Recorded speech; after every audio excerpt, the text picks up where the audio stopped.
Welcome to Power Lunch Live. I'm Rhett Power. It's good to be with you today here on the show.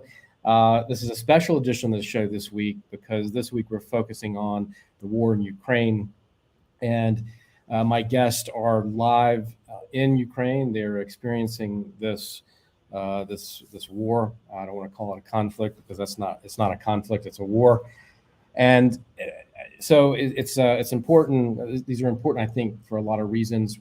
Number one, so that we get an understanding, not just from news anchors and people on the screen talking from a nice studio. I want to hear from people on the ground, real people on the ground, not just correspondents, about what they're going through, what they're living through, and what they're how they're keeping up their morale and their spirit, and what their life is like right now. And so my guest today is Nickolas Rekeda. Nickolas is the Chief Marketing Officer at MGID Inc. And we're going to talk a little bit about the business and what his experience is right now, and what his background is, and how he's going to get involved in this fight.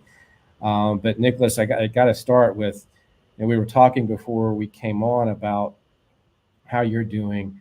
So please tell us, how you're doing, what you're experiencing. I know you, and I want to talk a little bit about you. You talked about moving your family out of Kiev, getting your parents out, getting your girlfriend to out of the country, actually, who I now think is safely in Israel. But that sounds like that was a lot of stress to get her even out of the across the border.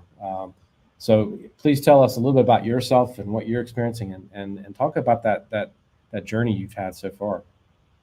So yeah, hello guys. Thank you, Rhett, for giving me this opportunity to talk about what's going on here in Ukraine, this aggressive and cruel war that we have.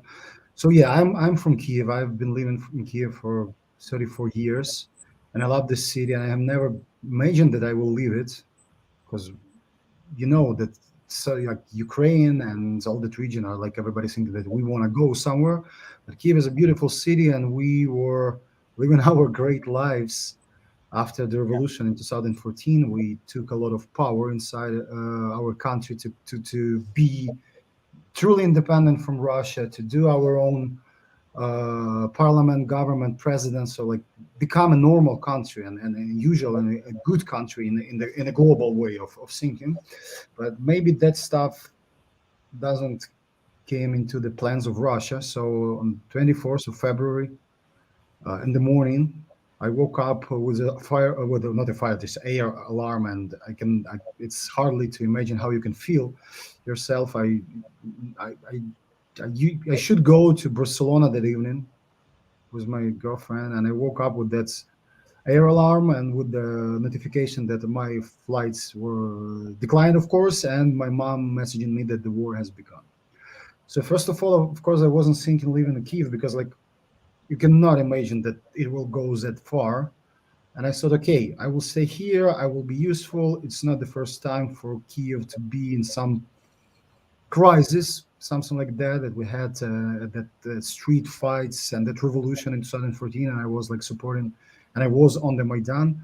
But after the day, like actually 24 hours in Kiev, was all the air alarms going on underground to the metro station, going up, going down, going up, and understanding that emotionally it's killing you before it will kill you by the rockets.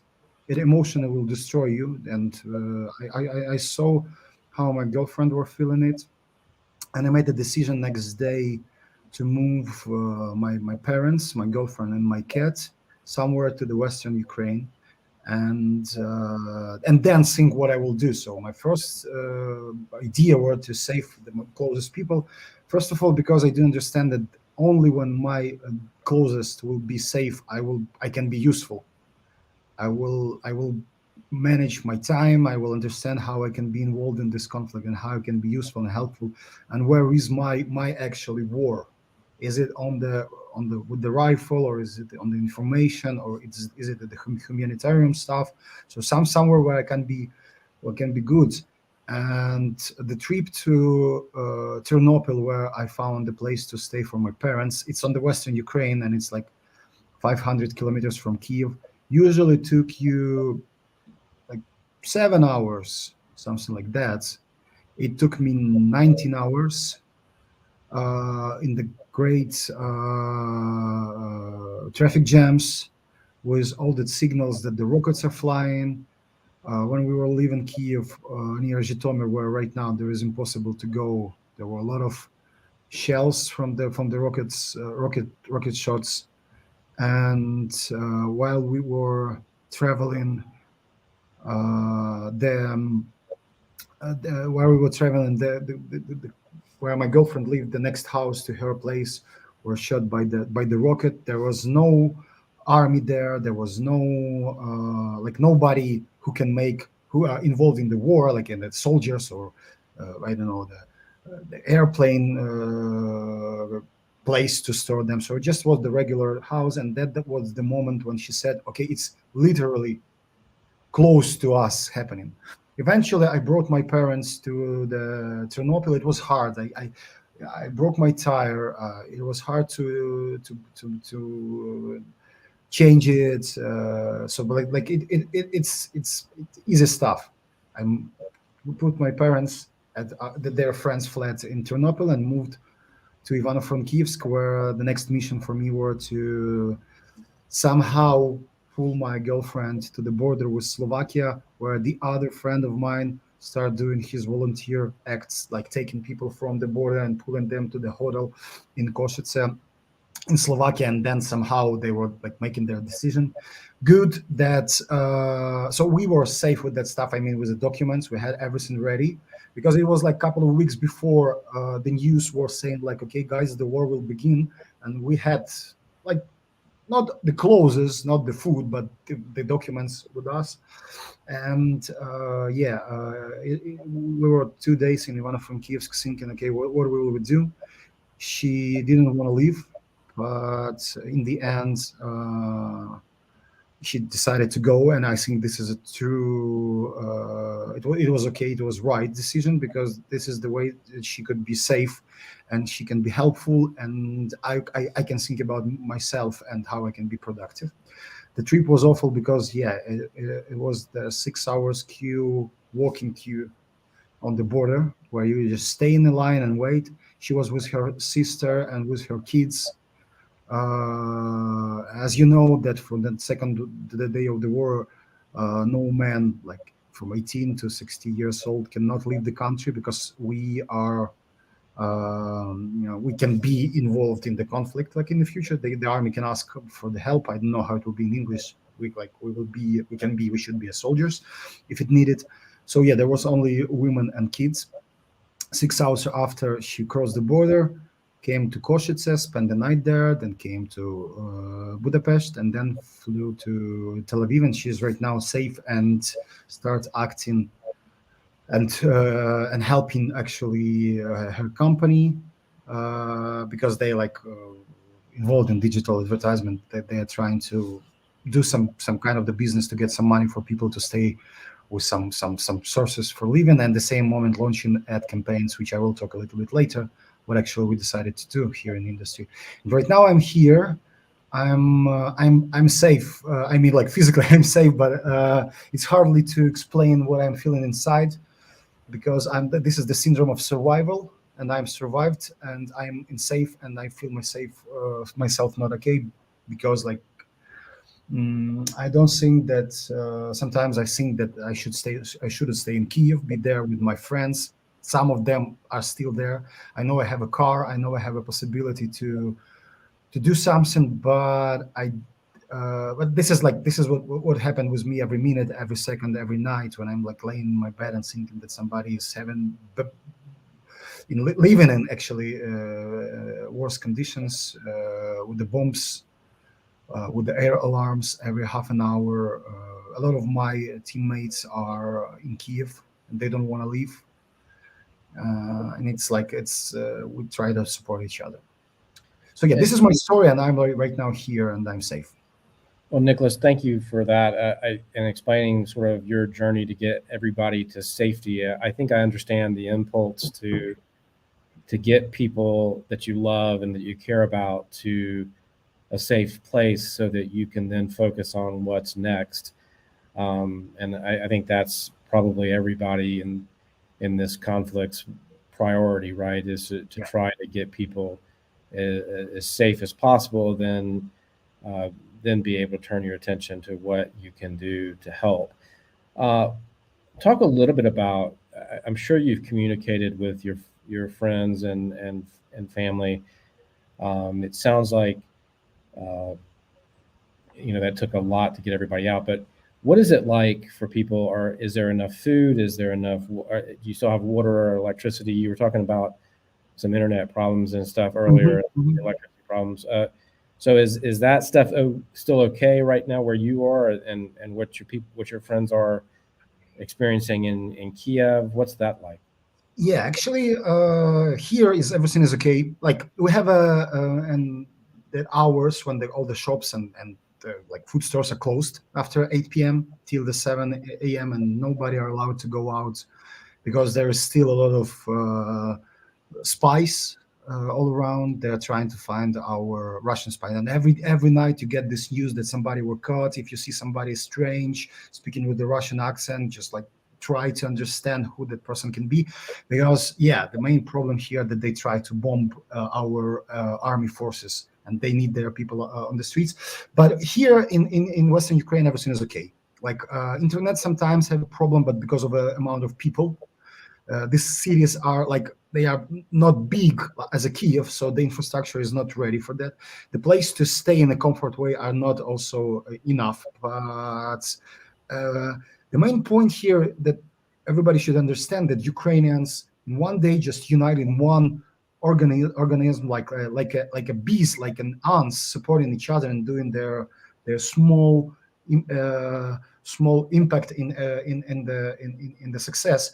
But here everything is great. In Kiev, they have slight problems, but the main problem in Kiev and in other cities maybe that I mean the cities which are not destroyed right now, because the next story will be about the cities with the real problems. So the spread of information is still sometimes not okay, because people are a little bit they're in panic, and if they are going outside on the streets and go to their nearest shop and cannot find something that makes them uh, stressed.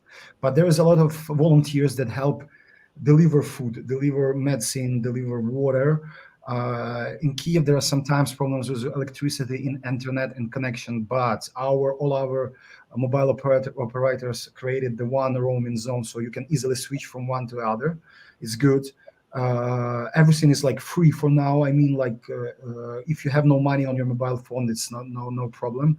Uh, Kiev is okay right now, as well as the other cities uh, which were not being destroyed. But the main problem right now that there is like Kiev is like a little bit on the north of Ukraine, but 30 kilometers up northeast and northwest. So they're trying to do a circle around the Kiev, and right now they are doing it like literally right now. They are moving all around the Kiev. And today I want to go to Kiev, but I decided that maybe it's not the best way for me, and I still need to be here. So that city is like Irpin, like Bucha, all around the Kiev, and some small villages that I will not even mention because I cannot even remember. There are numbers of them. They are destroyed. Like the people were just living there. There were no armies. There were just like a suburbs of Kiev with the new buildings. People were building their own lives, and they were destroyed with that rocket launched Grad. I don't know if you understand what does it mean. Like that. So it is basically the army machine that shoots like a machine gun, but with the rockets. And the houses were destroyed. And the friend of mine, my Paul, I know him for a lot of years, and we're working together. His mom is in Bucha right now, staying underground. 2 days without connection because there is out of the electricity. And that 2 days ago, she said that we have water. There were 100 people on the bomb shelter will have water for 2 days, and I don't know what's going on with them. The other people in Irpin, you maybe seen that photos where they Yeah. were destroyed. Yes. So in that regions, the main problem that our army and the volunteers trying to get food there and take the people off, but they got shot by Russians, literally shot by Russians.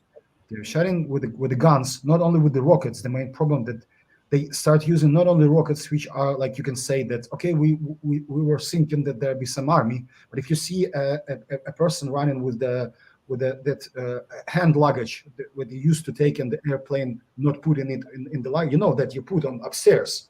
Right. We were like laying the dead bodies laying on the streets, covered with some blankets, and they holding this stuff. Yes, so this is the problem right now. Also, the great problem with the supplies. In other words, they're shooting civilians. Yeah, they're shooting civilians. I don't I'm as a smart person always thinking why, and I cannot find. It's a panic. It's a panic of Russian army. I don't know why. They are literally destroying their future. I mean, nobody will take them take back into the global society, Russia. But the main problem also stays in the Western Ukraine, Eastern Ukraine, where they had a massive presence before, and Mariupol, Nikolaev, Kharkiv, all the cities are actually this is a big cities. They're potentially also can be totally destroyed because Russian army with their people, with their forces, they're trying to go inside the cities. Ukrainian people with Ukrainian flags are going outside and saying that no, guys, don't save us, go away. They go back and then shoot it once again with the grads. So right now we're facing that problem that we cannot fight in that regions, but we can also not. We're trying to help them with the food, take them away, but there is no way to do. And Russia in that. Let me ask you this. So I'm hearing this story and what's happening. You're in marketing, you're in messaging, you work in that field, and one of the things I'm curious about and what I want to get your take on is and we'll talk about how you get the message out globally in a minute, but how inside Ukraine do you keep people's spirit up? How do you keep their morale up? How do you internally keep people motivated and their spirit in the I don't know how to put it, but I guess what I'm interested in is, are people really ready to fight and keep this fight up, and how do you keep that motivation in that sort of way? Does that question make any sense? I don't know. Yeah, of course, because and how do you do it with all the communication challenges that certain parts of the country have?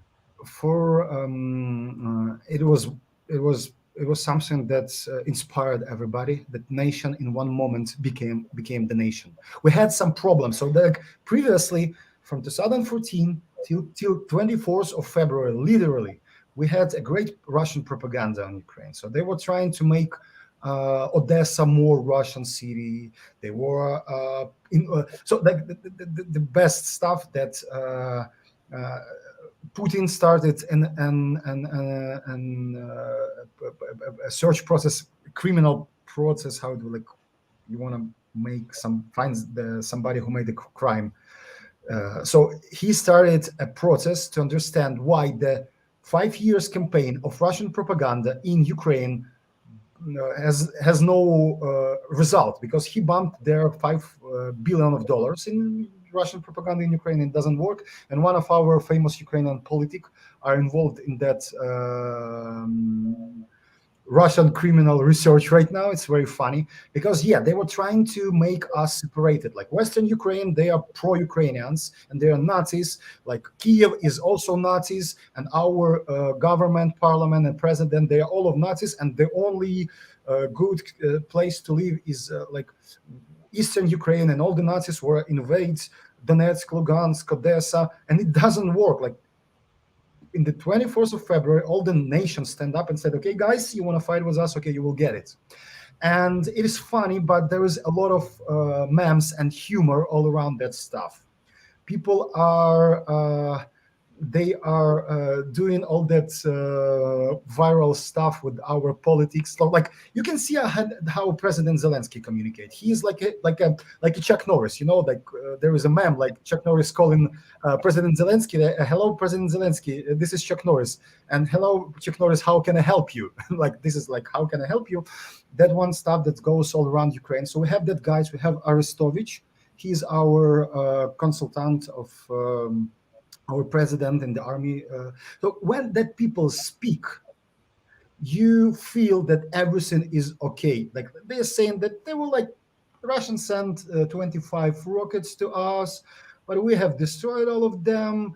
Like Russians sent like 25 aircraft, we destroyed 10 of them, 15 flew away, but we will get them. So like they literally make it with an easy voice, and you understand that you can rely on that people on the one hand. On the other hand, we have our like local, everybody have that local heroes.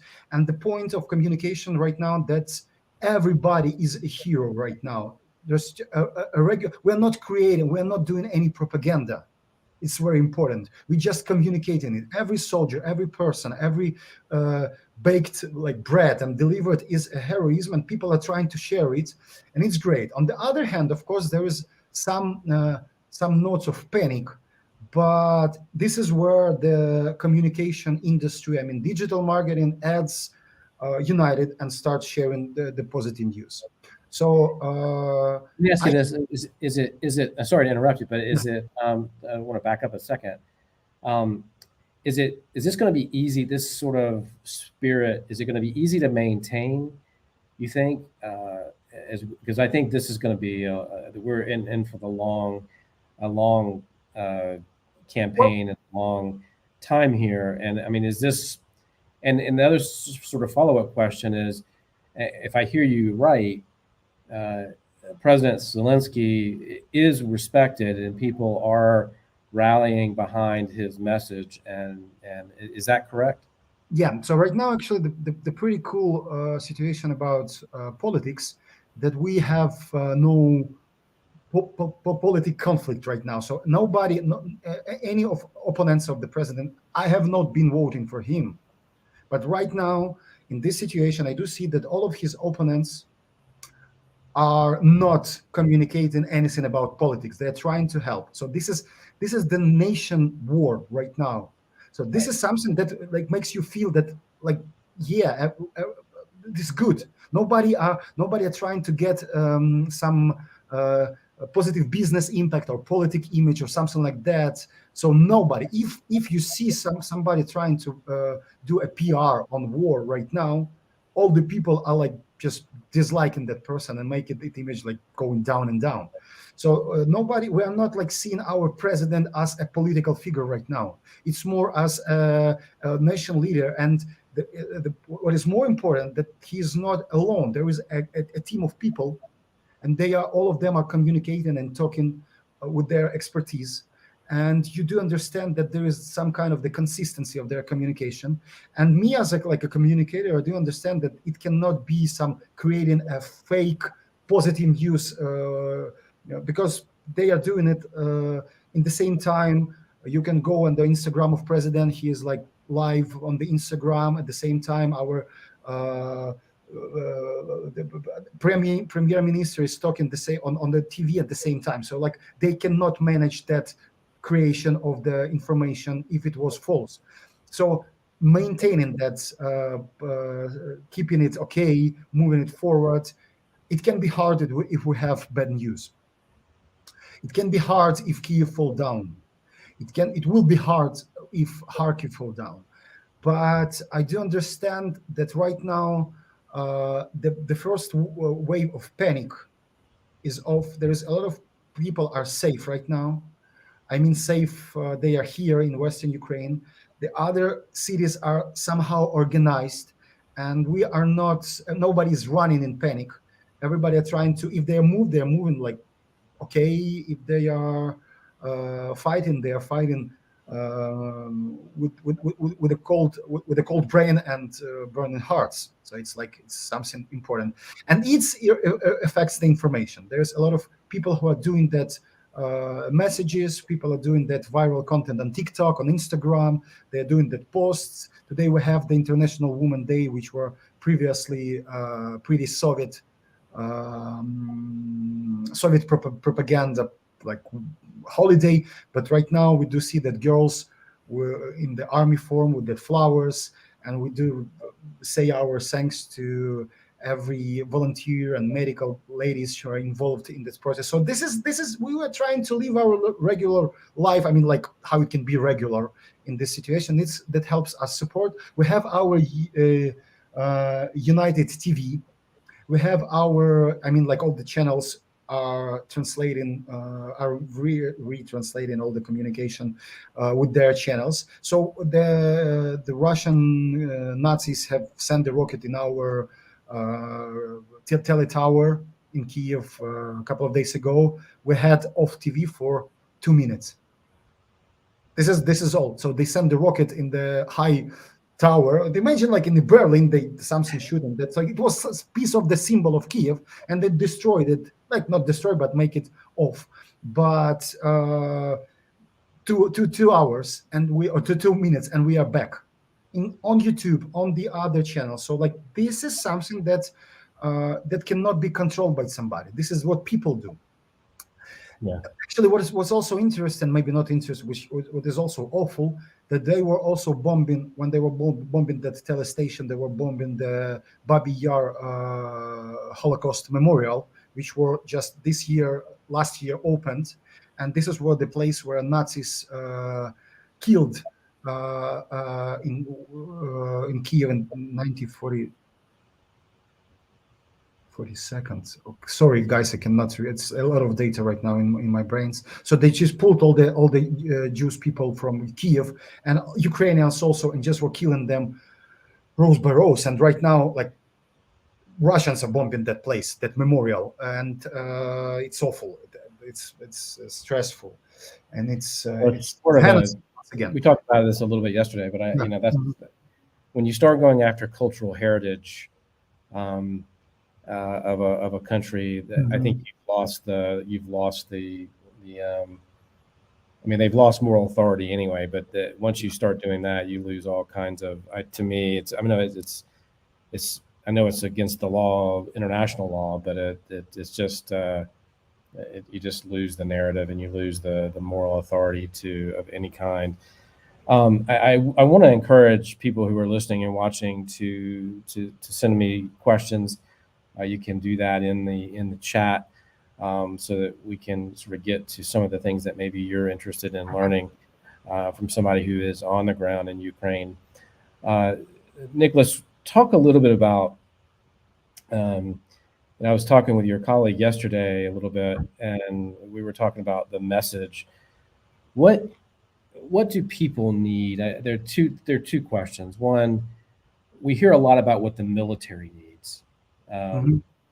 We hear about, anti-aircraft missiles, and we hear about anti-tank missiles, and we hear about airplanes, and we hear about all the military needs.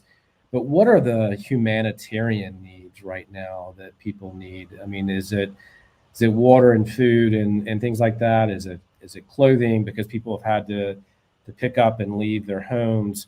What kinds of things do people really need that you think is important for people to understand and So yeah, it's good to know that we get a lot of support from global community. I mean, not from the countries, because you said, and it's true that we need all that army stuff. But I think this is I will leave that communication to our president and to the presidents of all the countries of the people of the countries of the people are listening right now for us. But what we can do right now is support each other, and there is a lot of needs right now. What we need, it's what you said, the clothes, the places, the medicine, and there is not only, I mean, like the basic like aspirin or something like that. There's a lot of people who had some diseases under control, some kidney diseases, oncology, and all the other stuff. This is what we need right now, and we need money for that. And we have specific fund by National Bank of Ukraine, which gathers donation from the people specifically for the humanitarian needs, because every day the needs are new. They can if there's some clinic which were doing dialysis, for example, for people are being destroyed, we need that dialysis apparatus, for example, in Lviv. So it moves day by day. Right now, all the businesses, we are surviving with our Ukrainian businesses that gives all what they had before, and they are organizing the logistic processes from the foreign countries with the food, with medicine. But we definitely need money support right now on that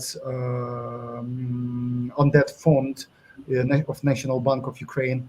That's link maybe you can share later. And I please ask everybody, if you want to donate, rely only on that source, because I do feel that there will be a lot of people who want to have some business outcome from that stuff. So please rely on that fund, because it's the money will go directly to the needs of Ukrainian people's safety.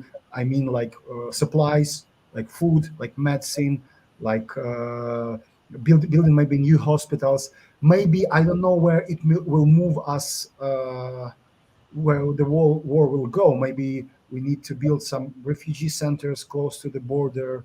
It can be that way, because like there is a lot of people still staying on the not in the on the Western Ukraine, on the Eastern Ukraine, and maybe we will need some support for that people. But yeah, if you want to donate, please donate, and every dollar, every cent is needed right now. And on the other hand, maybe what we need is the spread of truth through communication about what's going on in Ukraine. Because what me personally and what my community were doing is we were working on different, and literally working on different fields of communication. First of all, it's helping Ukrainians stay positive mood. And it was like it's not that hard. We just were retranslating, recommunicating, sharing some positive news. And second wave of communication in Ukraine was the center, the contact numbers, and how you can help yourself in the moments where you need it. It's not that hard. Harder was anti-propaganda in Russia. We were when it started on the second day, we understood that we cannot end this war easily, because it's war, but we can help Russians unite and stand against the regime of Putin, because they are people. They are still also people, and I don't think that they all of them are support that genocide which is going on here in Ukraine. So we have a lot of digital ed professionals here, and I mean not only guys who work in creatives and creating the communications, but a lot of media buyers working with the Facebook, with Google, with native ad networks like MGAD, and all the other guys that had the opportunity to get reach to the audience of Russia and Belarus. And we were launching. We are naming it like anti-propaganda, but it can be named actually the truth campaigns, sharing the news of that this is not a special operation, this is the war. And it's not a war against the Nazis, because we don't have a Nazis here. It's a war where you kill people, kill kids, and destroy our homes. This is what the communication to mothers of the soldiers, because, yeah, this is war, and they are also dying here. So why they should do it? And also there was the list of the, and we do understand that for some people, it cannot be something that affects. Okay, somebody's dying, it doesn't doesn't bothers me. We had a pretty great communication on the real economic situation of Russia and all the sanctions that all the world done to the Russian Federation and the impact. Uh, Interesting that we were not using some articles that we were creating and like highlighting the problems that we see. We were taking the legit media in Russia, because right now they're all closing, but they still have some legit media, and we were taking that news and just sharing it with them. Like, guys, look, on the 11th of March, you will have no internet. The the course of ruble this way, and all of that information that are actually available, and we were sharing that stuff. And yeah, we cannot understand the impact. And you see that on Sunday they had that meeting, and it was like super small, but still they were super small. But there are 4,000 people are in jail right now, and there will be some movement. But yeah, there was the Google trend, how to go away from Russia, how to find dying people in Ukraine, Russian soldiers dying. All of that information are trending, so people are starting to understand what's going on, and it's something that we're still looking the opportunity to communicate with them. And yeah, Ukrainians are pretty good in that stuff, and this is my field of war. This is what I'm trying to do, and organizing that stuff, and finding the new ways, and thinking how we can overcome all that bricks, and finding, even looking for the Russian media that can help us to understand. There are some of the people, and I pray God for them to stay safe, because they are the small guys, the drops that will fill up that ocean of revolution in Russia that will definitely happen soon. In What Belarus, role, yeah, what sorry. role do you think? What role do you think the Russian diaspora will play in it? And so, because they're, since they're on the outside, and they're seeing the impact that this is having, not only on internally in Russia, but probably impacting their own businesses, Well, the right? main point, yeah, I do understand your question. The point here that a lot of countries are doing sanction against all of the peoples, because Russian diaspora. I'm not saying like officially from somebody, just me myself, my thoughts that all what you name the Russian diaspora. This is the and that influence of people. They are either don't care, or they're thinking about their own money. So this is the main point. They will not be fighting for Russia, and they are only thinking about like saving their money, which are hardly can be saved. And you know that one of the sanctions in UK were against oligarchs in London, because you know that there is a lot of Russian money in UK, and that said that we will look for that money, and we will freeze that. So all the world understand that there is a lot of also Russian people that should understand that either they effect on the situation, or they will lost everything. And this is maybe also that will help them, because on the one hand, of course I don't like them. I cannot keep the words. But on the other hand, maybe this is something that also can help them to influence somehow, because some powerful people outside, like Rabinovich, for example, they can affect, because they are not just a simple citizens. Uh, they're big figures. They're big figures, and They're their role. global figures. I mean, they're Yes, they are global figures, and they shouldn't think about saving their money, because they will not. The world just turned upside down for them. They will not save their money if they not save the global situation right now. So they should affect on that stuff. Yeah. Coming back to the messaging, the other way for us to communicate and to work with the global communication, and we do understand that right now spread of information and the true information about Ukraine is something important, and we are work as an industry. We are trying to understand what is resonates right now, because we cannot push the photos of destroyed houses all the time. We need to combine and understand how global community in each country, understand what's going on and how people can support us. Because the nation is great, but also what we need is a spread of news, of good news. Maybe there will be, because like you all of you are living in democracy right now, and you can ask your government to support somehow closing the sky or something like that. This is what you can do, and this is what we are trying to do, not with the like with the call to action, just go on the streets, but with the sharing the true information. Because what I've seen lately, that there is a lot of strange propaganda in, okay, not a propaganda, news communication about Nazis in Ukraine, and I have seen it on the CNN, that they're saying there is not on CNN, on the Wise Global, that the rise of Nazis movement in Ukraine is so great. They are like happy to, well, it's not true.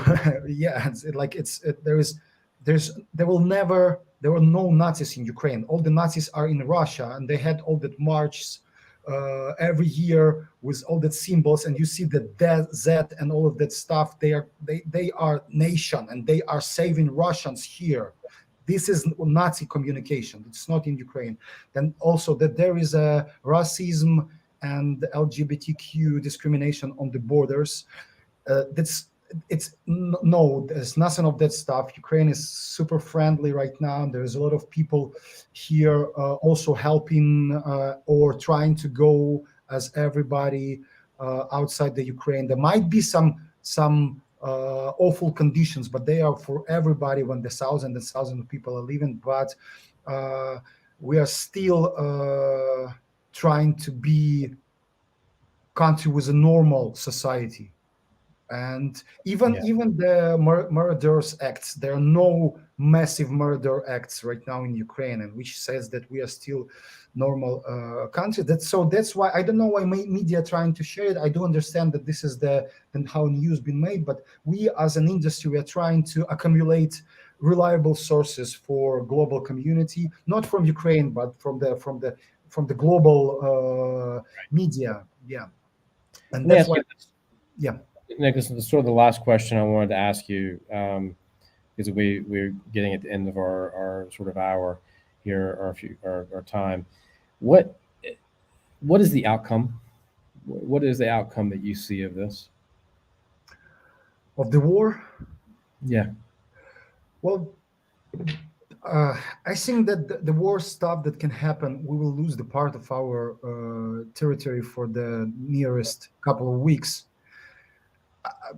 I cannot believe that some nuke stuff will happen. But I don't think that it will be blast end of the war, like it will end in a couple of weeks or a couple of months. But the escalation will end soon, definitely, because all of the Ukrainians are standing, and we do understand and we do feel that if we lose that border, it will go to other countries. It will go to Europe, and it will empower Putin regime.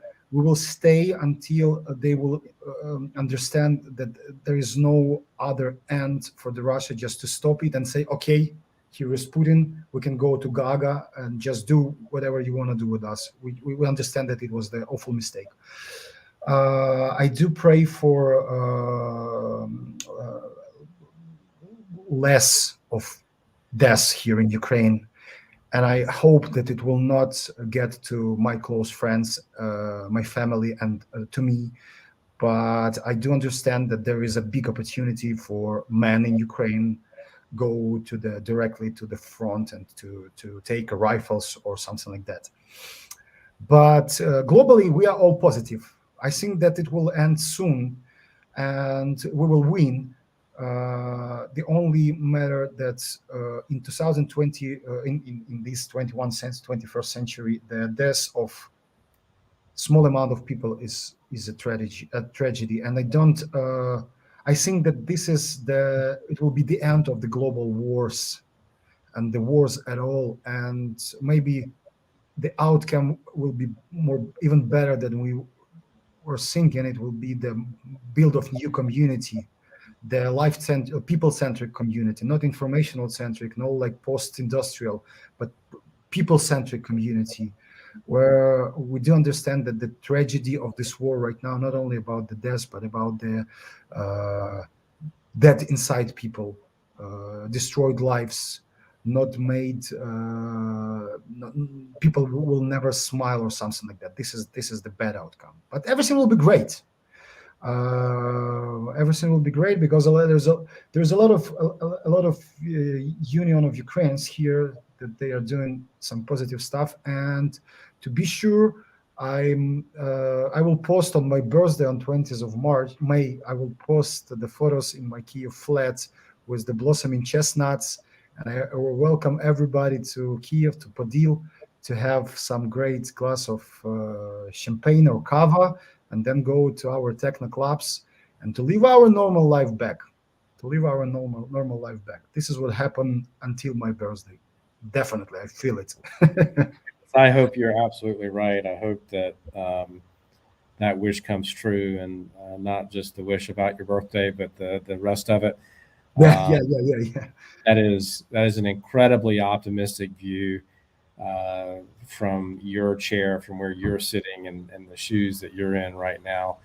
But I love that optimism, and I think that that's what